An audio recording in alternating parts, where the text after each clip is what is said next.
Parliament ನಲ್ಲಿ ಈ ದೇಶದ ಗೃಹ ಸಚಿವರು ಮಾತಾಡ್ತಾ ಒಂದು ಮಾತು ಹೇಳಿದ್ರು.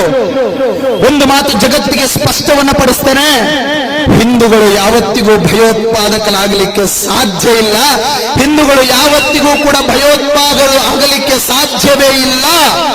ನೂರಕ್ಕೆ ಅಲ್ಲ, ಲಕ್ಷಕ್ಕೆ ಕೋಟಿ ಪಟ್ಟು ಸತ್ಯವಾದ ಮಾತಿದು.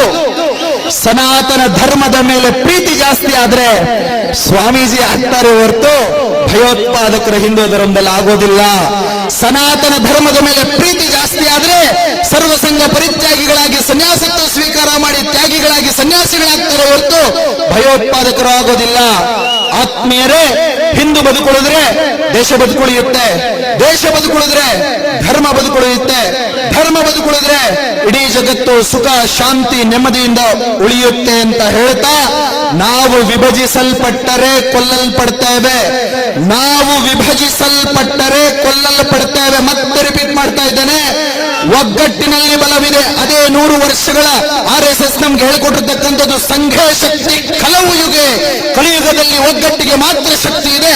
ಒಗ್ಗಟ್ಟಾಗೋಣ, ಒಗ್ಗಟ್ಟನ್ನ ವಿಭಜಿಸುವಂತಹ ಅವರು ಯಾರೇ ಇರಲಿ ಅವರನ್ನ ಪಕ್ಕಕ್ಕಿಟ್ಟು ನಮ್ಮ ಗುರಿಯತ್ತ ಸಾಗೋಣ ಅಂತ ಹೇಳ್ತಾ ಮತ್ತೊಮ್ಮೆ ತಾಯಿ ಭಾರತಿಗೆ ಘೋಷಣೆಯನ್ನ ಕೂಗಿ ನನ್ನ ಮಾತಿಗೆ ವಿರಾಮ ಮಾಡ್ತೇನೆ.